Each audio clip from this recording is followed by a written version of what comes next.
আসসালামু আলাইকুম। আরবিডি নিউজের এখনকার সংবাদে সবাইকে স্বাগত জানাচ্ছি। সঙ্গে আছি আমি রাজীব।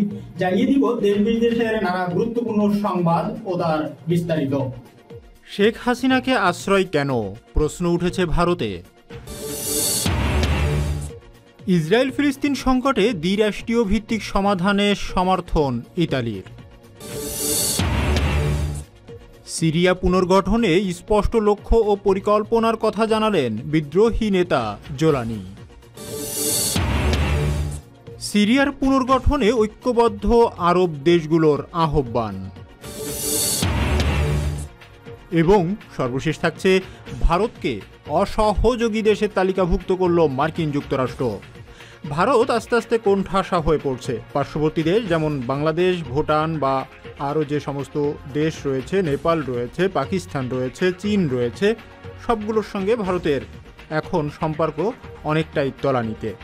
সবগুলো দেশের সঙ্গেই বৈরী সম্পর্ক বিরাজ করছে। এর ভিতর আবার মার্কিন যুক্তরাষ্ট্র অসহযোগী দেশের তালিকায় ফেলেছে ভারতকে। এতে করে কোণঠাসা ভারতের 18,000 কর্মীকে ফিরিয়ে আনতে হতে পারে মার্কিন যুক্তরাষ্ট্র থেকে। এমনও অবস্থায় কঠিন চাপে রয়েছে নরেন্দ্র মোদী সরকার। সামনে কি অপেক্ষা করছে ভারতের জন্য? নরেন্দ্র মোদী বা উগ্রবাদী এই সরকারের জন্য ভবিষ্যতে কি হতে পারে বলে আপনারা মনে করেন? অবশ্যই সেটা কমেন্টসে লিখে জানাবেন। তাছাড়া আপনারা কোন জায়গা থেকে ভিডিওটি দেখছেন বা ভিডিওটি শুনছেন সেটা কমেন্টসে লিখে যাবেন। এছাড়াও ভারতকে অসহযোগী দেশের তালিকাভুক্ত কেন করল যুক্তরাষ্ট্র তা নিয়ে বিস্তারিত থাকছে ভিডিওর শেষ অংশে। সুতরাং ভিডিওটি শেষ পর্যন্ত দেখার জন্য বিনীতভাবে অনুরোধ রইল। এতক্ষণ সংবাদের শিরোনামগুলো শুনছিলেন, এখন বিস্তারিত। শেখ হাসিনাকে আশ্রয় কেন? প্রশ্ন উঠেছে ভারতে। ছাত্র জনতার তুমুল অভ্যুত্থান ও আলোচনার আন্দোলনের মুখে গত 5ই আগস্ট ক্ষমতা ছেড়ে বাংলাদেশ থেকে ভারতে পালিয়ে গেছে শেখ হাসিনা। সাবেক এই প্রধানমন্ত্রী তখন থেকে ভারতের রাজধানী নয়াদিল্লিতে রয়েছে। সেখানকার এক বাংলোতে তিনি রয়েছেন এবং সেখান থেকেই প্রায় তিনি রাজনৈতিক বিভিন্ন বক্তব্য বিবৃতি দিচ্ছেন। এমন পরিস্থিতিতে শেখ হাসিনাকে ভারতে কিসের ভিত্তিতে আশ্রয় দেওয়া হয়েছে তা নিয়ে প্রশ্ন উঠতে শুরু করেছে দেশটিতে। দুদেশে এই সম্পর্ক তলানির পিছনে কে রয়েছে? দুদিন আগে এই প্রশ্ন তুলেছিলেন ভারতের সংসদের কয়েকজন সংসদ সদস্য। ঢাকা সফর থেকে ফেরার দুদিন পর গত বুধবার ভারতের পররাষ্ট্র সচিব বিক্রম মিশ্রি দেশটির পররাষ্ট্র মন্ত্রণালয়ের সংসদীয় স্থায়ী কমিটির সঙ্গে বৈঠক করেন। ওই বৈঠকে প্রধান উপদেষ্টা অধ্যাপক ডক্টর মোহাম্মদ ইউনুস সহ বাংলাদেশের অন্তর্বর্তী সরকারের শীর্ষ কর্মকর্তাদের সঙ্গে আলোচনার বিষয়ে ব্রিফ করেন তিনি। দিল্লিতে 2.5 ঘন্টারও বেশি সময় ধরে চলা ব্রিফে দেশটির 21 থেকে 22 জন সংসদ সদস্য উপস্থিত ছিলেন। বুধবারের ব্রিফে অংশ নেওয়া একাধিক সূত্রের বরাত দিয়ে দেশটির সংবাদ মাধ্যম INS জানায়, ব্রিফিংয়ের সময় পররাষ্ট্র সচিব বিক্রম মিশ্রির কাছে ভারতের কয়েকজন সংসদ সদস্য শেখ হাসিনা কোন মর্যাদায় এই দেশটিতে অবস্থান করছে সেই সম্পর্কে জানতে চেয়েছেন। এদিকে শনিবার একই ধরনের প্রশ্ন তুলেছেন ভারতের রাজনৈতিক দল অল ইন্ডিয়া মজলিস-এ ইত্তেহাদুল মুসলিমিন অর্থাৎ মিম এর প্রধান ও হায়দ্রাবাদের প্রভাবশালী রাজনীতিক MP আসাদুদ্দিন ওয়াইসি। দেশটির সংসদের নিম্নকক্ষ লোকসভার এই সদস্য বাংলাদেশে কথিত সংখ্যালঘু ইস্যুতেও কথা বলেছেন। তিনি বলেছেন, বাংলাদেশে সংখ্যালঘুদের উপর হামলা ভারতীয় মুসলমানদের বিরুদ্ধে ঘৃণা ছড়ানোর জন্য ব্যবহার করা হচ্ছে। দেশটির সংবাদ মাধ্যম আজতক নিউজ এর বিশেষ অনুষ্ঠানে এজেন্ডা আজতকে অংশ নিয়ে হায়দ্রাবাদের এই MP বলেছেন, শুক্রবার লোকসভার অধিবেশনে বাংলাদেশের সংখ্যালঘুদের উপর সহিংসতার বিষয়টি তুলে ধরেছেন তিনি। সংখ্যালঘুদের উপর হামলার বিষয়ে বাংলাদেশে ডক্টর মোহাম্মদ ইউনুসের নেতৃত্বাধীন অন্তর্বর্তী সরকারের সঙ্গে ভারত সরকারের কথা বলা উচিত। কেন বাংলাদেশে সংখ্যালঘুদের উপর হামলার কারণে ভারতীয় মুসলিমদের বিরুদ্ধে ঘৃণা ছড়ানো হচ্ছে? এরপরই তিনি বাংলাদেশের সাবেক প্রধানমন্ত্রী ভারতে আশ্রয়ের বিষয়ে প্রশ্ন তোলেন।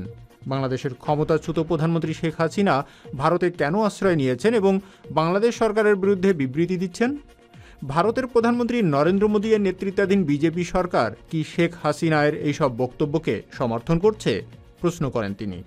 ওয়াইসি বলেন, একটি দেশ হিসাবে বাংলাদেশের সঙ্গে ভারতের পররাষ্ট্রনীতির সম্পর্ক হওয়া উচিত, কোনো বিশেষ পরিবারের সঙ্গে নয়।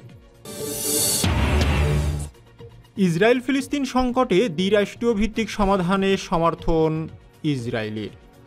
গাজায় মানবিক সহায়তা পাঠানো অব্যাহত এবং ইসরায়েল ফিলিস্তিনি সংকটে দ্বিরাষ্ট্রীয় ভিত্তিক সমাধানে ইসরায়েলের প্রতিশ্রুতির কথা পুনর্ব্যক্ত করেছে দেশটির প্রধানমন্ত্রী জর্জিয়া মেলোনি।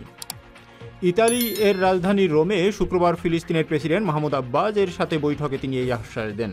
ইতালি সরকারের এক বিবৃতিতে বলা হয়েছে, বৈঠকে গাজায় বৈরিতার অবসান এবং হামাসের হাতে আটক জিম্মিদের মুক্তি নিশ্চিতে কাজ করা মধ্যস্থতাকারীদের প্রতি ইতালীয় দৃঢ় সমর্থনের কথাও তুলে ধরেন মেলোনি। স্থানীয়ভাবে গাজা সংকটের অবসানে দ্বিরাষ্ট্রীয় কাঠামোর ভিত্তিতে একটি টেকসই রাজনৈতিক সমাধানের জন্য ইতালির সমর্থনের কথা পুনর্ব্যক্ত করে তিনি বলেন, এটি বাস্তবায়িত হলে ইসরায়েল ও ফিলিস্তিন উভয় রাষ্ট্রের নাগরিকরাই নিরাপত্তার সাথে শান্তিপূর্ণভাবে সহ অবস্থান করতে পারে। ফিলিস্তিনি প্রতিষ্ঠানগুলোর সংস্কার ও শক্তিশালীকরণের সমর্থনের পাশাপাশি গাজায় স্থিতিশীলতা ও পুনর্গঠনে আগ্রহ ও অগ্রণী ভূমিকা পালনে ইতালির প্রস্তুতির কথাও উল্লেখ করেন তিনি। সিরিয়া পুনর্গঠনে স্পষ্ট লক্ষ্য ও পরিকল্পনার কথা জানালেন বিদ্রোহী নেতা জোলানি। সিরিয়ার বিদ্রোহী গোষ্ঠী হায়াত তাহরির আল শাম এর নেতা আহমেদ আল সারায়া, যিনি জোলানি নামেও পরিচিত, তিনি সিরিয়ার ভবিষ্যৎ পুনর্গঠন নিয়ে তার পরিকল্পনা ও দৃষ্টিভঙ্গি তুলে ধরেছেন। মাত্র এক সপ্তাহ আগে তার নেতৃত্বাধীন বাহিনী সিরিয়ার সাবেক প্রেসিডেন্ট বাশার আল আসাদকে ক্ষমতাচ্যুত করে।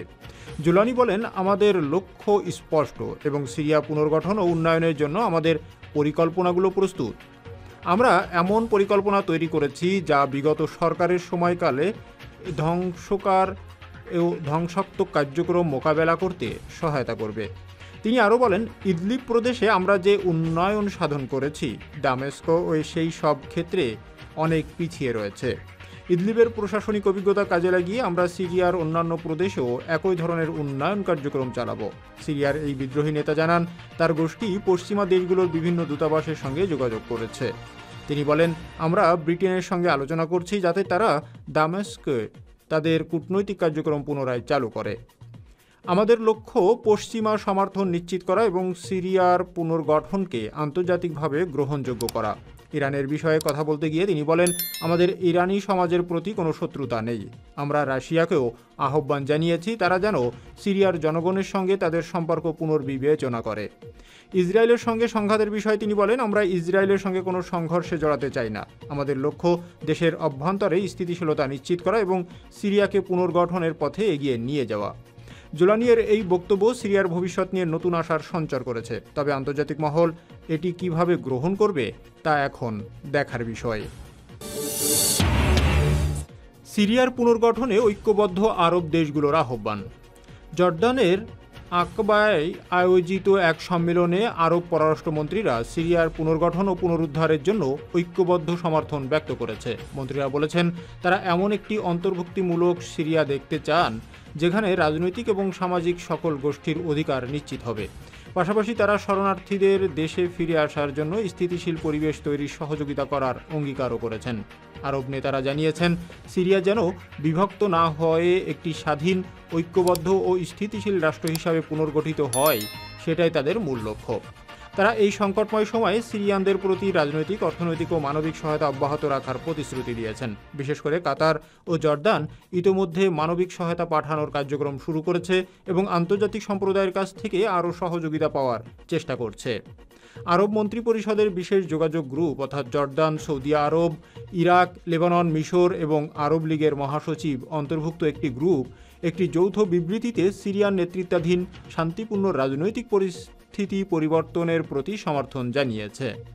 তারা উল্লেখ করেছে, এই গ্রুপগুলোর সময় সিরিয়ার গুরুত্বপূর্ণ একটি বিষয় ওই জনগণের ইচ্ছা ও পছন্দের প্রতি শ্রদ্ধাশীল থেকে প্রয়োজনীয় সব ধরনের সহায়তা প্রদান করা হবে। বিবৃতিতে আরও বলা হয়েছে, জাতীয় সংলাপ এবং সিরিয়ার জনগণের মধ্যে ঐক্য স্থাপনের মাধ্যমে একটি স্বাধীন, নিরাপদ ও শক্তিশালী আরব রাষ্ট্র হিসাবে সিরিয়ার পুনর্গঠনে কাজ এগিয়ে নিতে হবে। এই ঐক্যবদ্ধ প্রচেষ্টা শুধু সিরিয়ার নয়, পুরো অঞ্চলের শান্তি ও স্থিতিশীলতার জন্য গুরুত্বপূর্ণ বলে আরব নেতারা মনে করেন। সিরিয়ার এই সংকটময় সময়ে আরব দেশগুলোর এমন উদ্যোগ এবং সমর্থন এক নতুন দিগন্ত উন্মোচন করতে পারে।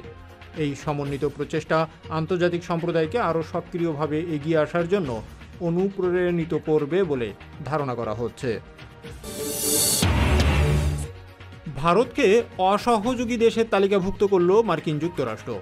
Bhutan, Cuba, Iran, Pakistan, Russia ও ভেনেজুয়েলার সঙ্গে এবার ভারতকেও অসহযোগী দেশগুলোর তালিকায় যুক্ত করেছে কথিত মিত্র যুক্তরাষ্ট্র। দেশটির অভিবাসন ও শুল্ক প্রয়োগ সংস্থা ভারতকে অসহযোগী দেশ হিসাবে তালিকাভুক্ত করেছে। আইসিএর বরাত দিয়ে শুক্রবার ভারতীয় সংবাদ মাধ্যম ইন্ডিয়া টুডে এক খবরে জানিয়েছে, মার্কিন কর্তৃপক্ষ এই তালিকায় এমন দেশগুলোর নাম উল্লেখ করে থাকে যারা প্রত্যার্পণ প্রক্রিয়ায় যথাযথ সহযোগিতা করে না। আইসিই জানিয়েছে, তালিকাভুক্ত দেশগুলো সাক্ষাৎকার গ্রহণ, সময়মতো ভ্রমণ নথি ইস্যু ও নির্ধারিত ফ্লাইটে নাগরিকদের ফেরত নিতে প্রয়োজনীয় সহযোগিতা প্রদানে ব্যর্থ। খবরে বলা হয়, নবনির্বাচিত মার্কিন প্রেসিডেন্ট ডোনাল্ড ট্রাম্পের প্রশাসন যুক্তরাষ্ট্র থেকে 14,50,000 অবৈধ অভিবাসীকে বিতাড়িত করার পরিকল্পনা করেছে। এর মধ্যে ভারতীয় অভিবাসী 18,000। আইসিই এর তথ্য অনুযায়ী সাম্প্রতিক বছরগুলোতে যুক্তরাষ্ট্রে অবৈধভাবে প্রবেশের চেষ্টাকালে প্রায় 90,000 ভারতীয়কে আটক করা হয়েছে, যাদের অধিকাংশই পাঞ্জাব, গুজরাট এবং অন্ধ্রপ্রদেশে। ভারতীয় অনেক অবৈধ অভিবাসী যুক্তরাষ্ট্রে বৈধতা পাওয়ার চেষ্টা করলেও প্রক্রিয়াটি বেশ সময় সাপেক্ষ, কেননা বৈধতার আবেদনেই সাধারণত 2 থেকে 3 বছর লেগে যায়। যুক্তরাষ্ট্রের নবনির্বাচিত প্রেসিডেন্ট ডোনাল্ড ট্রাম্প আগামী 1 মাসের মধ্যে দায়িত্ব নিতে যাচ্ছেন। ট্রাম্প তার নির্বাচনী প্রচারণায় অভিবাসন নীতি কঠোর করার অঙ্গীকার করেছিলেন। তিনি যুক্তরাষ্ট্রের ইতিহাসে বৃহত্তম প্রত্যার্পণ প্রক্রিয়া পরিচালনার পরিকল্পনা করেছেন, ফলে চূড়ান্ত আদেশপ্রাপ্ত হাজার হাজার ভারতীয় অভিবাসীকেও ফেরত পাঠানো হতে পারে। যুক্তরাষ্ট্রের এই পদক্ষেপ ভারত মার্কিন কূটনৈতিক সম্পর্ককেও চ্যালেঞ্জ তৈরি করতে পারে বলে মনে করেন বিশেষজ্ঞরা। এর মধ্যে আরও খারাপ খবর পেয়েছে ভারত। দেশটিকে দেওয়া সবচেয়ে সুবিধাপ্রাপ্ত দেশের অর্থাৎ MFN এর মর্যাদা বাতিল করেছে ইউরোপীয় দেশ সুইজারল্যান্ড। এর ফলে দুই দেশের বাণিজ্য ও অর্থনৈতিক সম্পর্ক নতুন করে চ্যালেঞ্জের মুখে পড়তে পারে বলে আশঙ্কা তৈরি হয়েছে। দেখতে দেখতে আমরা আরবিডি নিউজের সংবাদের একেবারে শেষ প্রান্তে চলে এসেছি। আপনাদের যদি এই জাতীয় ভিডিওগুলো পছন্দ হয় তাহলে অবশ্যই ভিডিওতে লাইক করবেন এবং আপনাদের মূল্যবান মতামত কমেন্টসে লিখে জানাবেন। তাছাড়া চ্যানেলটিতে সাবস্ক্রাইব করে পাশে থাকা বেল আইকনটি প্রেস করে দিবেন। ধন্যবাদ।